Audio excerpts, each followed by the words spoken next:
Thank you, that was lovely. Good morning and welcome. Morning. My name is Nicole Osee, my pronouns are she, her, and I serve on your fellowship board of directors. I want to thank you all for being here today and extend a special welcome to any visitors. If you would like more information about the fellowship, please visit the welcome table in the fireside room or sign our virtual guest book at uufames.org/guestbook. Whether you are joining us from home or are here in Fellowship Hall, we invite you to stay after the service for coffee fellowship. There's an asterisk on that one this week. Stay tuned, where you can introduce yourself and join in conversation with kindred spirits. We have a whole list of announcements today. First, 4 Shillings Short, the dynamic Irish duo who gave a St. Patrick's Day concert here a while back, has another UUFA concert coming up this Saturday, October 26th at 3:30 p.m. If you'd like to purchase tickets in advance, please grab a handout at the welcome table, which can direct you to the ticket website. Next Sunday, October 27th, our children and youth will decorate pumpkins for UNICEF. Please bring your loose change to vote for your favorite and support a great cause. Submissions are now being taken for next year's offertory recipient roster. Submit your ideas online by November 1st at uufames.org/offertory-ideas. Today at 11:15, the Social Justice Circle will meet in room 3. There's room for you to help determine how UUF Ames lives out our values. And now, that asterisk I mentioned earlier. Please join the Grounds and Landscape Committee in the lower parking lot right after the service today for our parking lot party. There will be refreshments in the parking lot, not in the fireside room.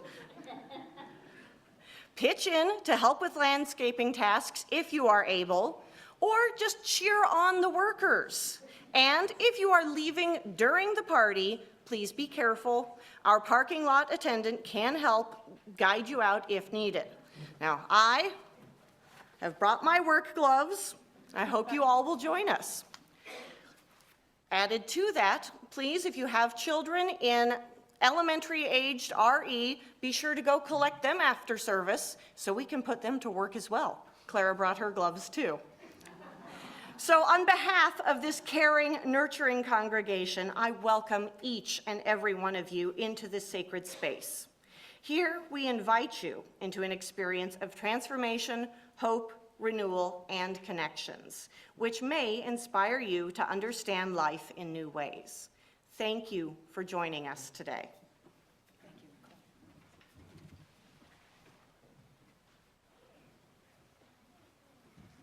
Thanks, Nicole. Our call to fellowship this morning is entitled Center Down by Howard Thurman from Meditations of the Heart. How good it is to center down, to sit quietly and see oneself pass by. The streets of our minds seethe with endless traffic. Our spirits resound with clashings, with noisy silences, while something deep hungers and thirsts for the still moment and the resting lull. The questions persist. What are we doing with our lives? What are the motives that order our days? What is the end of our doings? Where are we trying to go? Over and over, the questions beat in upon the waning moment. As we listen, floating up through all the jangling echoes of our turbulence, there is a sound of another kind, a deeper note, which only the stillness of the heart makes clear. It moves directly to the core of our being. Our questions are answered, our spirits refreshed, and we move back into the traffic of our daily round with the peace of the eternal in our step. How good it is to center down. And now we will have our chalice lighting, and we will hear the words from Eric Wickstrom. Here today in this place and with these people, may we listen so that we can hear. May we hear so that we can feel. May we feel so that we can know. And may we know so that we can change ourselves and this world. May this chalice we light our way. We're now going to sing hymn 123, Spirit of Life, which we're going to sing twice. Would you like to rise in body or spirit and sing together?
And to bring that spirit of life beyond this room right here, let's take a moment and wave hello to our congregation that is joining us via Zoom. Wave at this camera right here.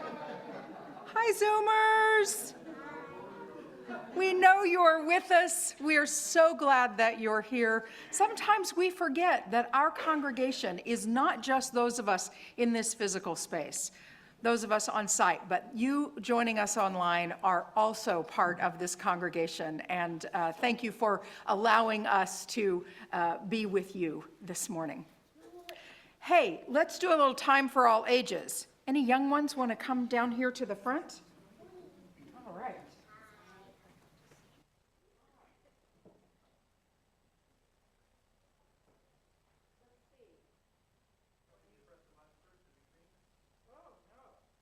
Press the button. No, but thank you for offering.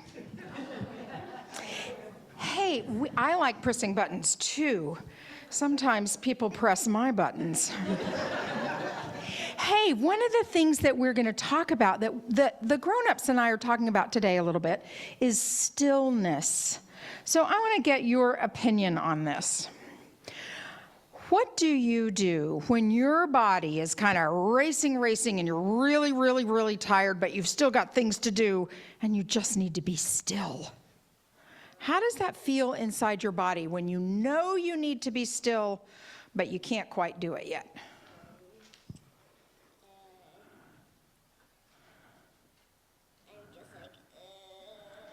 I'm just like, I need to take a nap. Do you all still nap? No. Do you all nap? Yes. Yes, I love a good power nap. Okay, what about when you have to be still?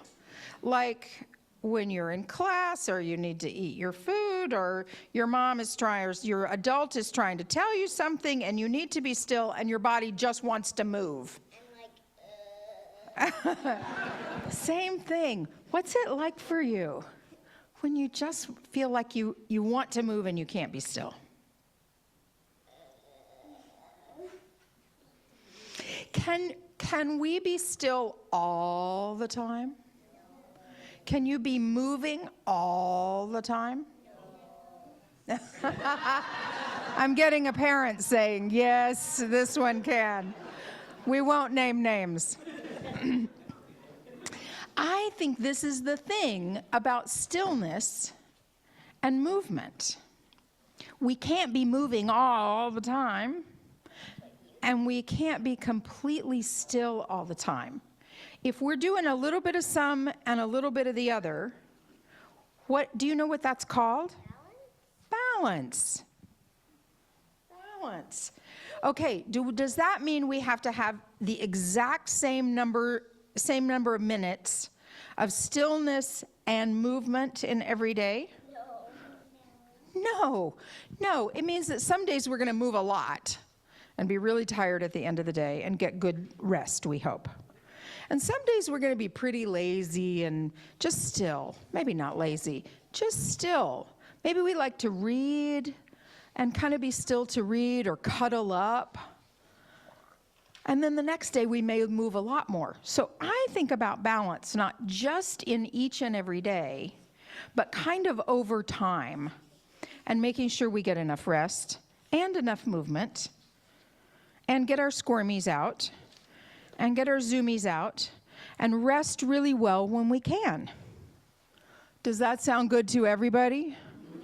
To rest really well when we can. So this week, you're going to go off to your RE class today, and I don't know, maybe you want to take a nap in your RE class. That could be some good programming.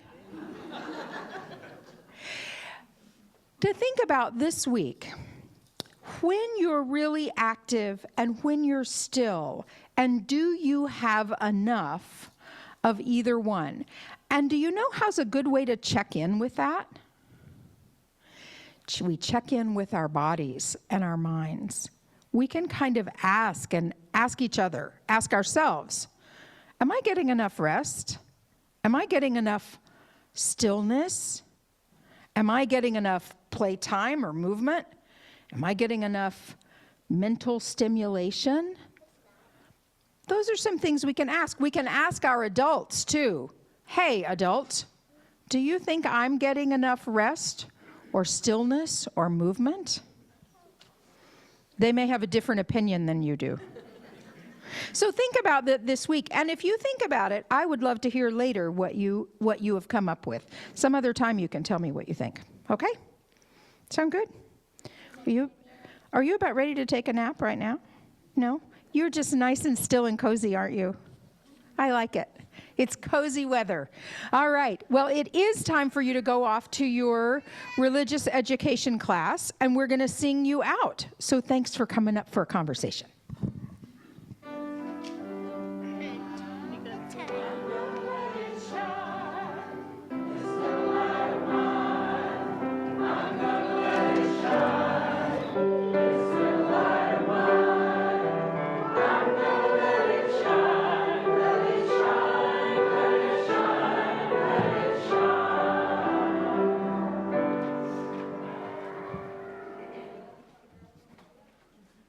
I don't think the stillness is quite yet happening from what I hear. We're now going to have our offering. And please know that this morning, half of the non-pledge offering will be donated to the Iowa Abortion Access Fund. This is an independent fund, and it's the only one serving the state of Iowa, and it provides financial assistance for abortion services for Iowans who lack the resources to pay for an abortion or those who may be required to travel out of state. The other half is going to stay here and will support programs in our fellowship that make this a community of inspiration, of transportation, and belonging. So we'll pass the basket here in Fellowship Hall, but for those at home, here's another little link. It's uufames.org/give to make your contribution today. And if you're visiting today, just know that your presence here is gift enough. Thank you for your support.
Thank you, recorders.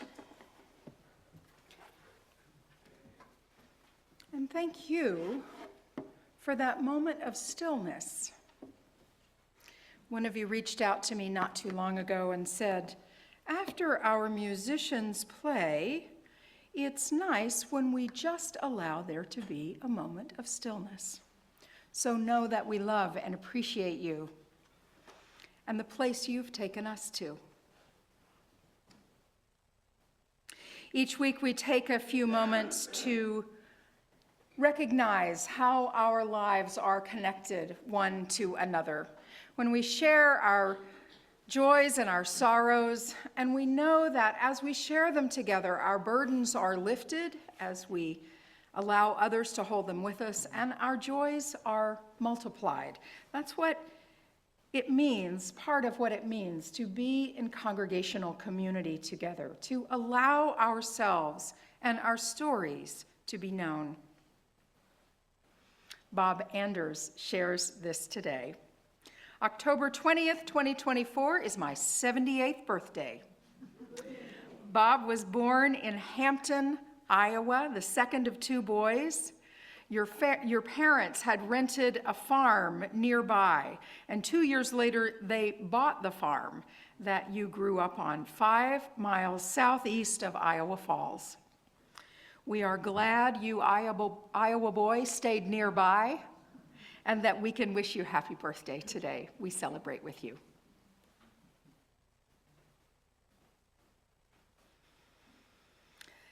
In this space together, we allow our hearts to be open to the pain of the world and the joy and beauty of the world, the celebration that we share.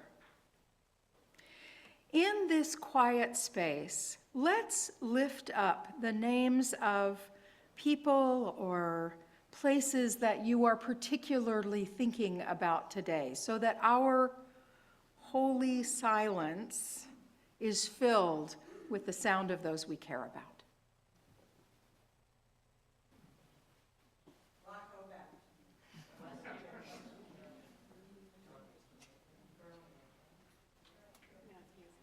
Macy. Sophia.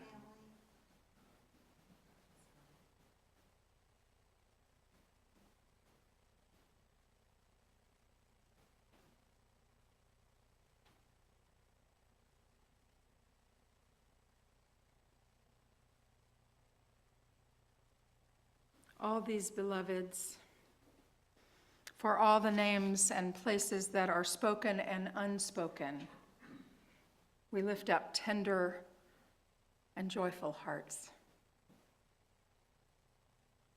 We're going to sing our meditation 4 times through today. Let's be luxurious in this space of singing together.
Our reading this morning is Bird Wings by Rumi, translated by Coleman Barks. You may need to be closer to the microphone. There you go.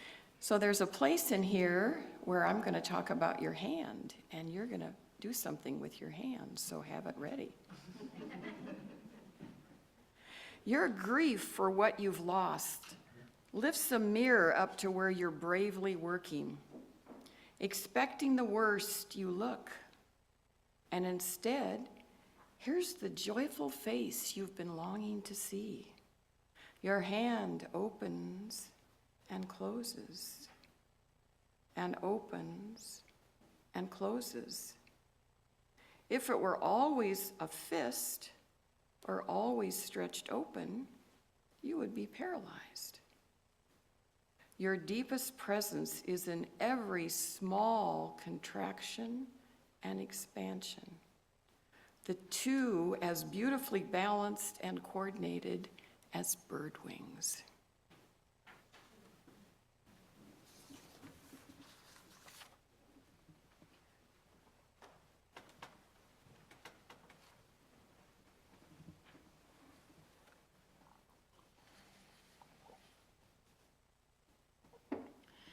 I did not want to write a sermon on stillness this week. I did not feel still. I felt a little amped up. We had to get pre-approved for a housing loan this week. Many of you know that I'm new in town, and we made an offer on a house, and the offer was accepted. Thank you. I couldn't sleep. I was busy decorating that house. I've spent a fair amount of time on Facebook Marketplace. I am not still. I am not still in any way still. I didn't want to write this sermon this week. It's said that preachers write what they need to hear, and that is certainly true for me this week. As I was leaving First Unitarian Society of Minneapolis, a lovely gift from a congregant to me was The Art of Stillness by the travel writer Pico Iyer. And so when I was looking at the schedule and planning to make what were my sermons going to be for, boy, you all like to plan it early. I'm catching on.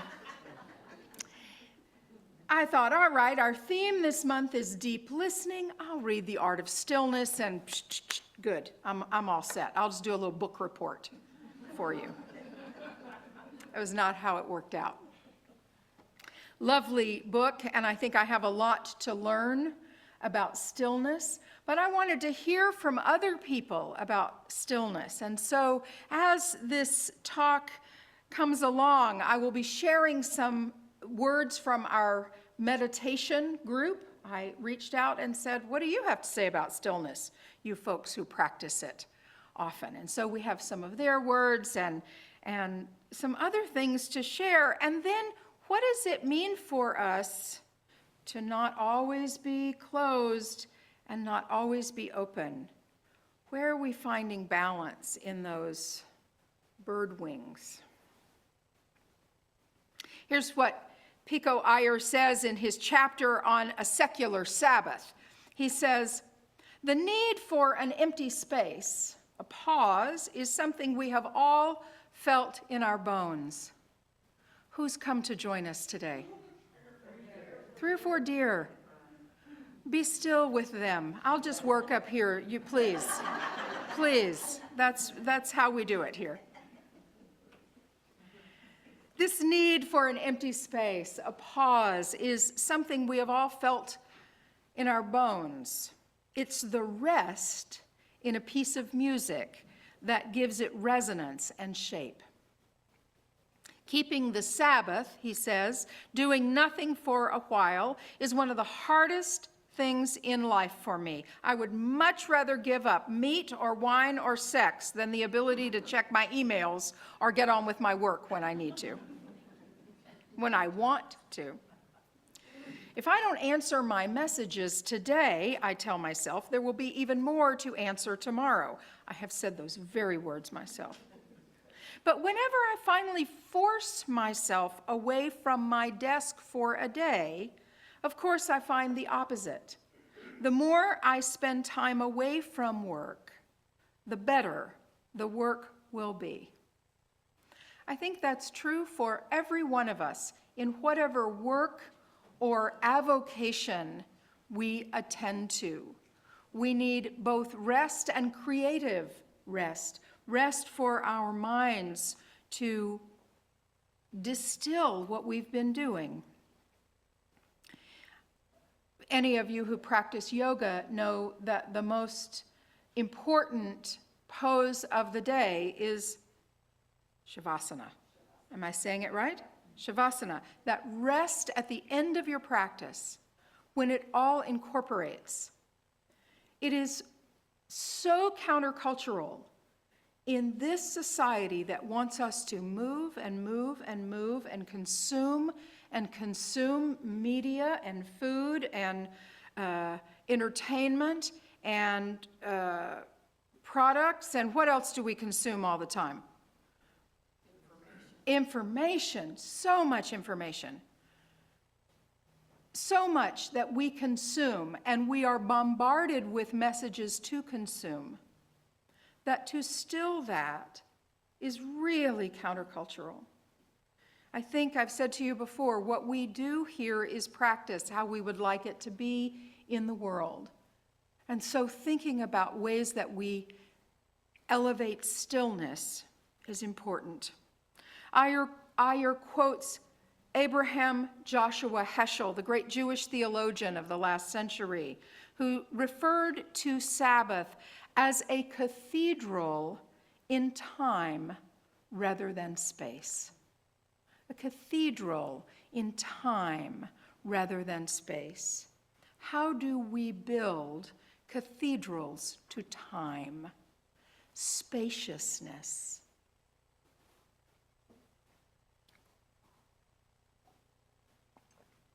In the meditation group, Jennifer Gentile said, "I think stillness is relative, like yin to yang. When you stop agitating the glass of dirty river water and settle it down, that is stillness. When the water flows and then stops swirling, that is stillness. When the silt filters to the bottom of the glass and the water begins to clear, that is stillness." Andrew Adorovsky says, "When one knows stillness as stillness, one is no longer still." That is to say, we can't think our way to stillness. We cannot think our way to clearing the glass. We are still and allow the glass to clear. It's so strange because I want to think my way to it. I want to understand it intellectually. I want to check it off my list. I get it. Stillness, done. I'm learning. Ursula Rudenberg says, "There is a beautiful German song that introduced me to the concept of inner stillness when I was just a child. The first verse goes, 'The moon has come up, the golden stars sparkle, the sky is clear and light, the forest stands black and is still, and onto the meadow climbs a wonderful fog.'" In German, the forest's act of being still is given as a verb. The forest is still as a state of being. Logan Elder says, "Stillness is the omnipresent backdrop of experience. It is presence. Behind all actions and all thoughts, stillness persists. Just like a momentary pause in sound can attract one's attention to the world outside. When one directs awareness inward toward the space between thoughts, stillness is present. Through persistent and gentle direction of awareness in this way, one cultivates spacious inner stillness." Oh, I love that. We cultivate spacious inner stillness. In that spacious expanse of inner stillness, one may experience that serene bliss. When I hear this, I think of holding back the world. My arms are tense here as I hold back the world so that spacious inner stillness can develop. Can you do this? Can you hold your arms up as if you're holding a ball? Now they're holding in. Now, imagine that your arms are a rubber band and they're holding out the world. You're trying to hold this space, hold it open. That's cultivating, relax. That's cultivating that interior space. Chris says, stillness for me is the momentary ceasing of mind chatter when experiencing the wonder and awe of the natural world. Most consistently, when watching insects do their thing. Lots of them to watch right now. Or seeing the wind move the trees, this time of year when I am caught in a leaf fall, pure magic.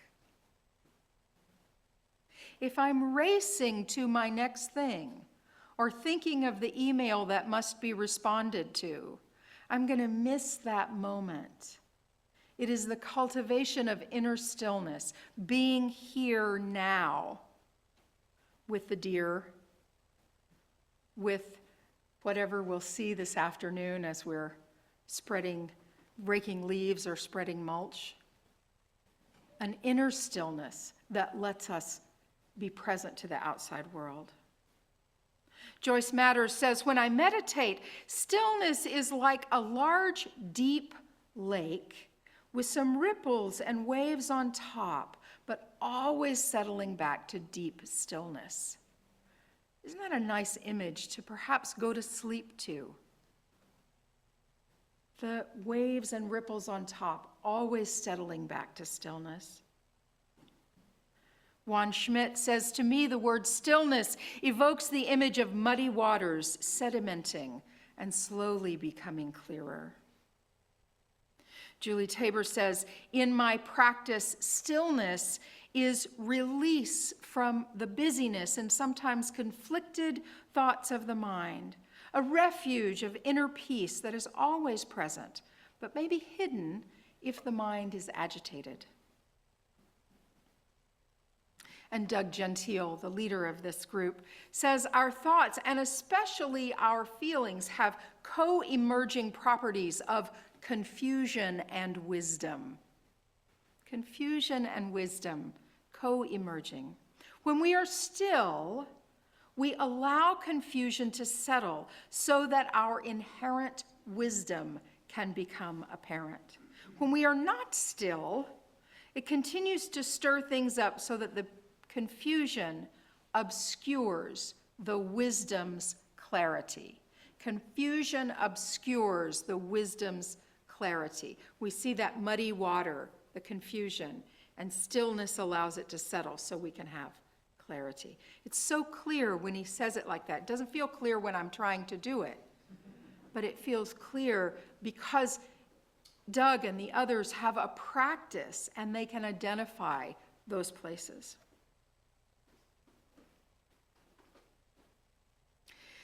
Well, that's all well and good if you have plenty of privilege to be still.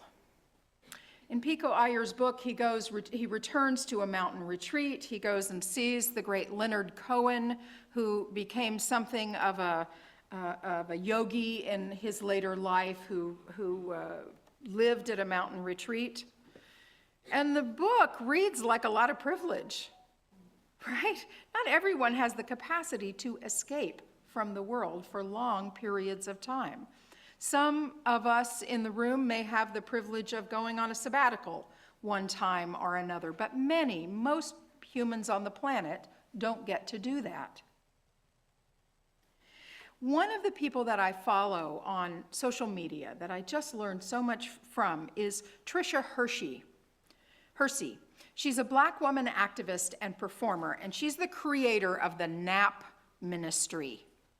She calls herself a NAP bishop. And I worship at the couch of the NAP. Here's what she says about rest.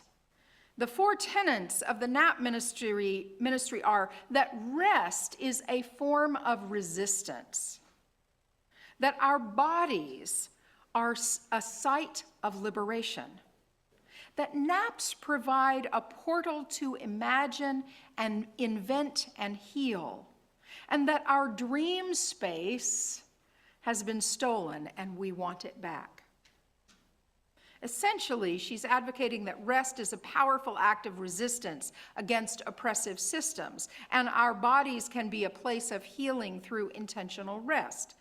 Now, there may be a little bit of cognitive dissonance here. First of all, I understand that stillness and napping are not the same thing, but they're cousins. So often stillness may lead into to napping.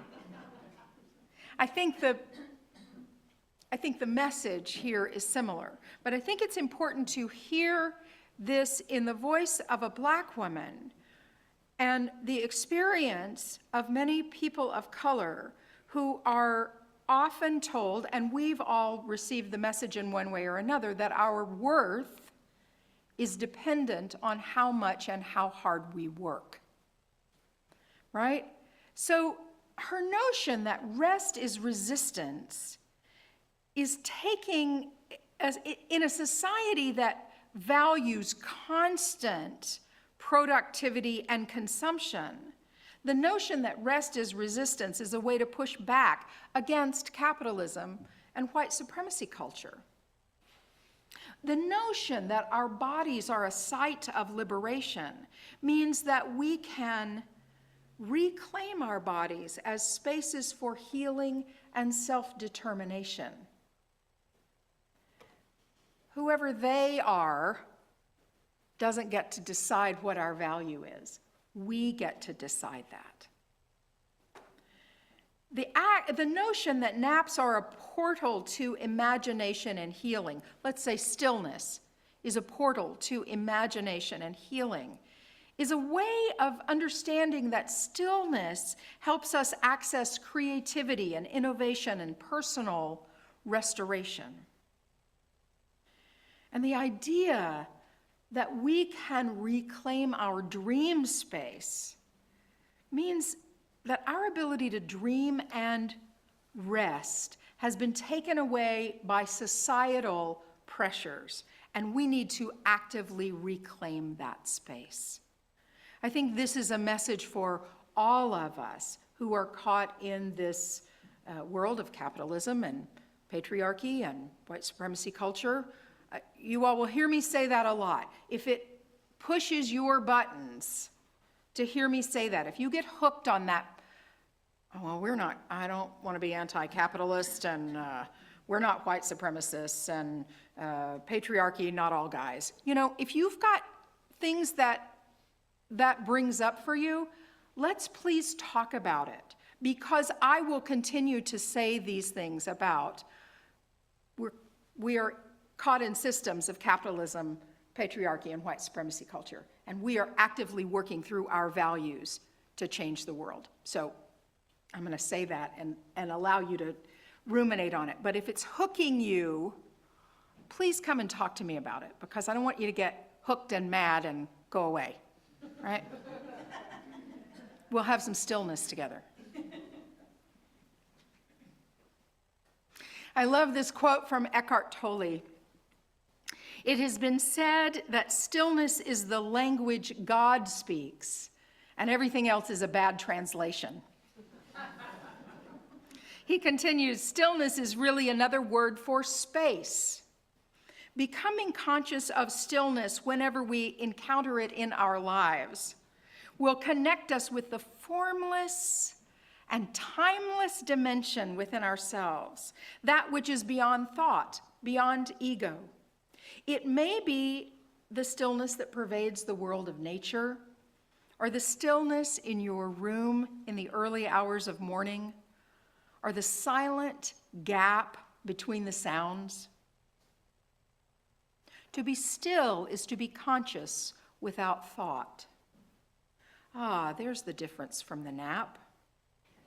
But to be still is to be conscious without thought. You are never more essentially, more deeply yourself than when you are still. When you are still, you are who you were before you temporarily assumed this physical and mental form called a person.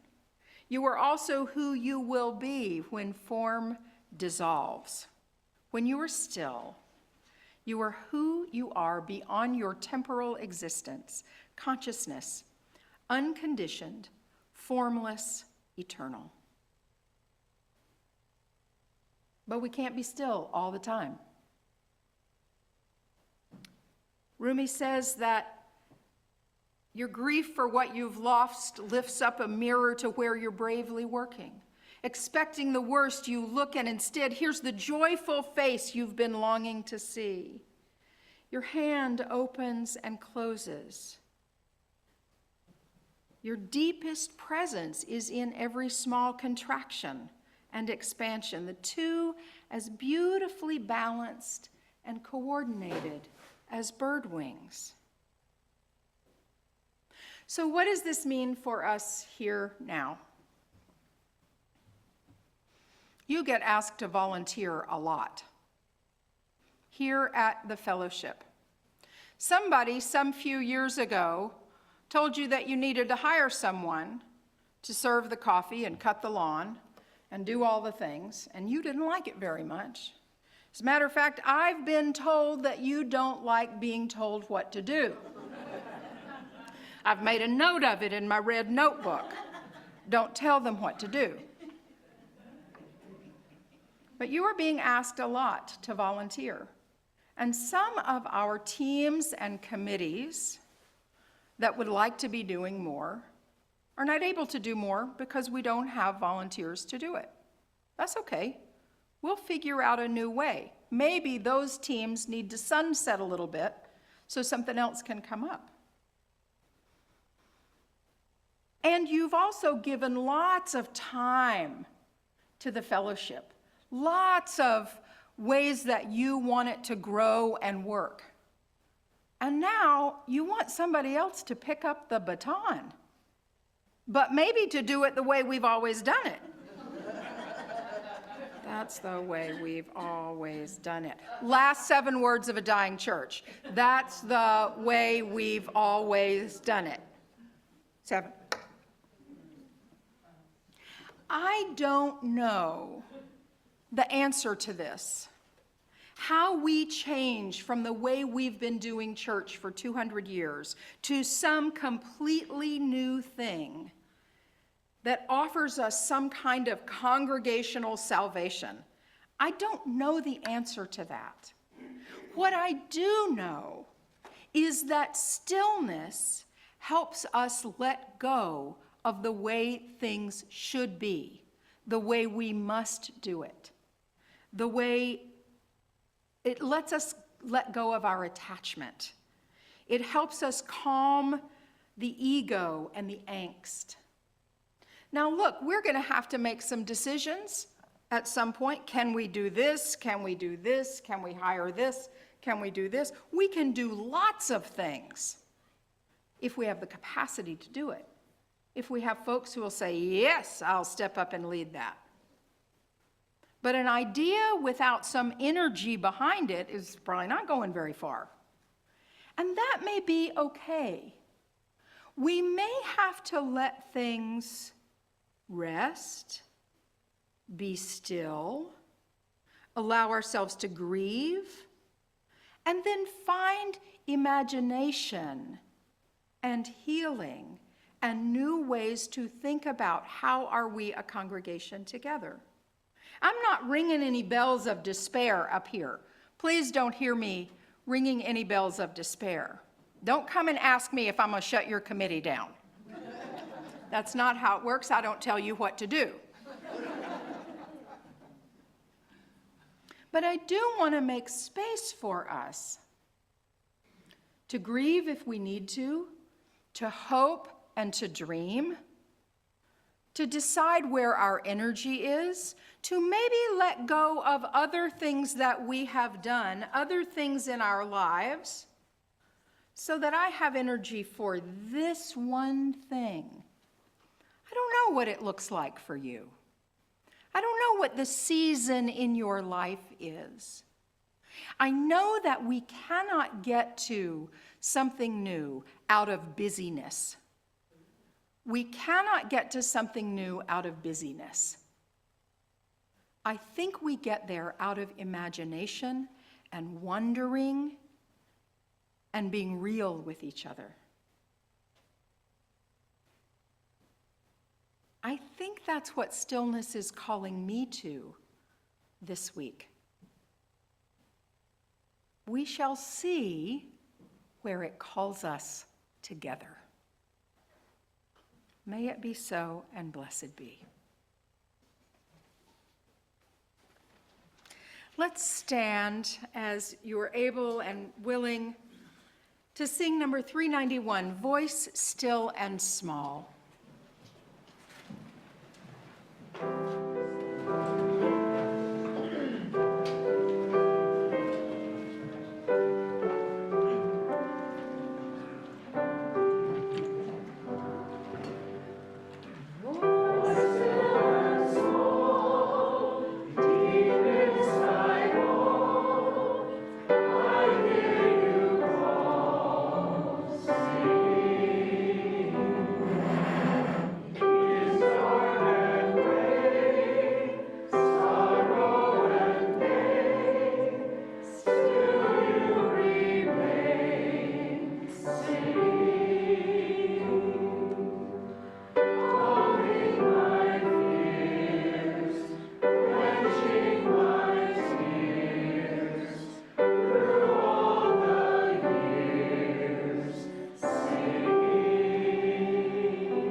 I want to offer gratitude for all those serving today, for our musicians, the recorder consort, and for our accompanist, Jenny Mulgard, for our facilitators, Karen Bates and Amy Slagle, and I don't have you on, Ralph Gandy. I didn't have you in my list today. Ralph is training today. Thank you for taking on something new. Our tech team, Donna Lewis and Dan Haig, board members Nicole Ossie and Jamie Gerganis, and for all who provide tasty treats for coffee hour, both before and after the service. And where will you go after the service? Parking lot party. Woohoo! Here's a kitchen note. We are in need of folks to sign up for our cleanup crew after services. There's a Sign Up Genius link in each week's newsletter. And if you can help out in some future weeks, our current dishwashers will be so grateful. We extinguish this chalice today, but we are illuminated by a faith that allows us to sit and think. In this quiet time, we can reflect in solitude, meditating on love, and growing out of our comfort. Though we experience discomfort, we are excited to give birth to a new, just world.